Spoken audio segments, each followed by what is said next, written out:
A consignment of Ugandan fruits destined for the lucrative markets in Europe and the Middle East. Agricultural products contribute 80% of the total exports. The remaining 20% is comprised of goods purchased from the budding manufacturing sector. Exports bring into the country the much-needed foreign exchange earnings to boost Uganda's forex reserves, a foundation for a country's economic stability. Created by Statute No. 2 of 1996, the Uganda Export Promotion Board is a government body set up specifically to strategically support the growth of Ugandan exports. It is mandated to coordinate all activities expected to bring growth on a sustainable basis. Uganda Export Promotion Board's key functions are market and product development, to undertake market development through continuously carrying out market research, creating market entry strategies, resource mapping, product selection, and adaptation to target market requirements. Trade promotion services, to create awareness about Uganda's export potential, as well as to match Ugandan product and overseas business enterprises through trade fairs, exhibitions, and trade missions. Policy advocacy, to monitor and analyze export policy development and advise on possible intervention areas. Human resource development, to train exporters to enable them plan and manage export trade operations in order to meet the ever-changing market standards and regulations. Uganda had targeted to become a middle-income status country with a projected export performance of more than $8 billion by 2020. However, the country's export performance is still very low, with an export-to-import ratio of 51%. It is against this background that in 2018, the Office of the Auditor General undertook a review of the performance of the UEPB in facilitating and promoting the growth and development of the export trade. The main audit objective was to assess the effectiveness of the measures put in place by UEPB to facilitate and promote export trade by specifically assessing the extent to which UEPB had fostered effective coordination among the different sector players as a way of promoting the development of export trade, ensured that exporters gain access to reliable, accurate, and timely information to facilitate decision-making, ensured that the existing policy and regulatory frameworks facilitate the growth and the development of Uganda's export trade, facilitated building the capacity of exporters through regular and focused training to enable them participate in export trade competitively.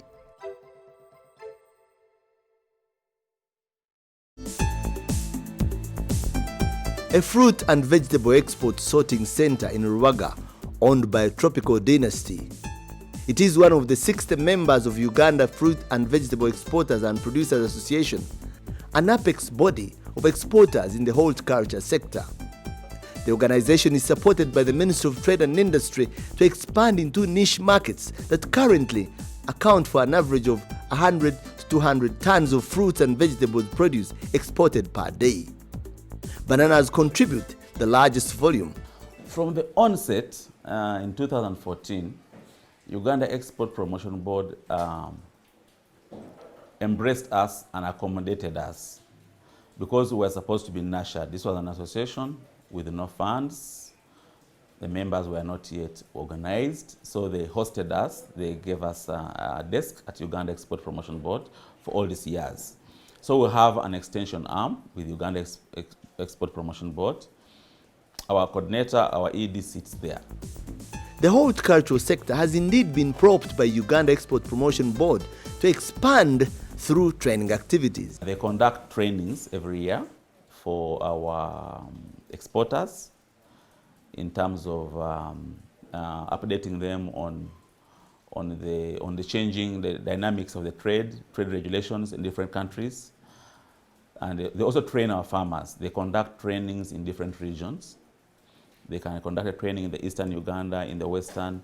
So and they use us. They use association leaders and experienced exporters to go and train the farmers. They also bring in consultants to come and train our farmers. An assortment of marketable goods well displayed at the Uganda Export Promotion Board offices in Kampala. The various products are a manifestation of export huge potential which the country holds. Though it is hoped that these products catch the attention of potential buyers who visit the Export Promotion Body, most of the activities of the Uganda Export Promotion Board are largely paralyzed according to the audit report. For instance, one of the challenges the organization faces is poor staffing. By the time they carried out this audit, we were 11.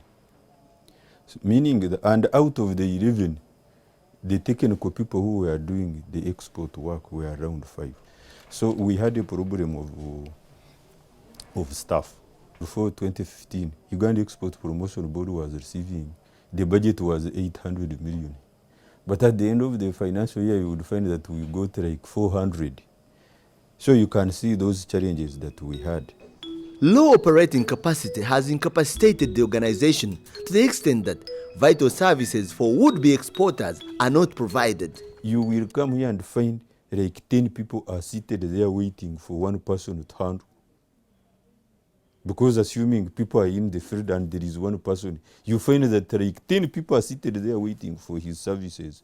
So like at 18, say, staff, we are not yet there to make sure that we have enough capacity to handle.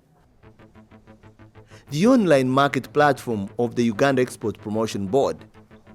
On the organization's website, exporters and potential exporters are supposed to access information that would guide them through the complexities and demands of international trade. Research and market information on the market trends, one of the key mandates of the export body, is not well executed. Such information should be available on the Uganda Export Promotion Board website. You may not get all sufficient market information. The regular updates is not undertaken, I would say. So they may need more consultants to have this website boosted up. After the audit identified the information gap, Uganda Export Promotion Board had made efforts to carry out a regular update of the information on the website. It is true, our digital marketing has not been okay, and stemming from lack of enough staff. But out of the 7 people I told you we recruited, one of them is an IT webmaster. His job is only for the web management. Trade in grain and grain products is one of the lucrative bulk business enterprises in Uganda. It is not only gainful on the local market, but in addition, large volumes are exported across the border within the region. Over 70 businesses involved in grain production and trade across the value chain have pulled together under the organization called the Uganda Grain Council. The organization is working to improve quality in grain sector as well as support its members to grow their businesses. Because members of the Grain Council handle such lucrative strategic export commodity, the Uganda Export Promotion Board would ideally be their regular place of contact for direction. I think that one, Uganda Export Promotion Board has to reach out actively to position itself as the go-to place when somebody is seeking information related to exports. I think that they are lacking in that area. I know that there are many exporters out there who probably do not know that they exist. Aponye Uganda Limited, one of the leading grain processors and exporters in Uganda. Such a business handling large volumes of grain, mainly maize, which it sells locally, as well as for export to various countries within the region, would seek out Uganda Export Promotion Board as a partner in exploring potential markets. There is no desk for information. if we would have a desk for information with Uganda Export Promotion Board, of course, engagement with exporters would be multiple and would be often. I think there has not been enough information that has gone to the stakeholders, the would-be stakeholders. Because when you look at the Export Promotion Board and the business we are doing, maybe we should be having like a clear linkage and partnership we should be having with them, which for the time I've been working with Rubia investors, I have not seen. Uganda Export Promotion Board explains that it has made efforts to facilitate export promotion, insisting that they carry out this mandate through annual activities during the Export Promotion Week. Under that export week, after we have interfaced with the manufacturing services and agriculture, then we have a conference. Under this conference, we invite majority of exporters, potential and exporters, over 200. Then we have a conference where we have these coordination committee members, relevant institutions, Minister of Trade, Trade Committee of Parliament. Then in that conference, people present how they are doing businesses. They present the challenges they find. Then we come up with their strategies to address the emerging issues. To the exporters, the opportunities to open markets for Ugandan goods lies in participating in trade missions and showcasing Ugandan products during exhibitions abroad. The first area of support, speaking as a grain sector now, would be information on potential markets. Potential markets broken down into specific product. We have identified a market for groundnuts. We've identified a market here of so much for rice. We have identified a market for maize or products of maize. We have identified a market for beans and so on and so forth. That is one. Two, we would expect that there would be, well, 1, 2, 3 trade missions to relevant countries, okay? When you're talking about grains, the first point of call would be Kenya. How can we open up Kenya? It's a serious problem. How can we open up Burundi? How can we open up Rwanda, DRC, Tanzania? These are the countries around us. However, this crucial task is not supported by the Uganda Export Promotion Board. When we get there, we spend our own funds to hold these exhibitions. We would prefer that the Uganda Export Promotion Board lobbies on our behalf and get some funds and then maybe allocates each of their categories, different categories. And we know that each year we have support from Uganda Export Promotion Board, maybe 5 exhibitions a year or 4 exhibitions a year. We may pay our own flights, but at least they pay our stalls, they pay a few things. Because other countries, that's how it is. When we meet our counterparts in Kenya and others, they don't spend anything. We are the ones who spend on our profits. At the time of the Value for Money audit, the Auditor General's office noted low coordination amongst various sector players, which made it difficult for Uganda Export Promotion Board and other government agencies to jointly address common sector challenges. This also led to duplication of activities by various agencies. The Uganda Export Promotion Board says that it has made efforts to address this discrepancy. Now the situation has improved. We have formed a coordination committee which includes many agencies that are take part in promoting exports, like Ministry of Finance, like Ministry of Trade, Uganda Investment Authority, Planning Authority, private sector, Ministry of Local Government. So now this committee is in place and it sits regularly to review the export issues. However, exporters are not satisfied with the existing export policies that would support growth of a vibrant export environment. The responsibilities of designing policies that would support trade falls under the Ministry of Trade, Industry and Cooperatives, which oversees the work of the Uganda Export Promotion Board.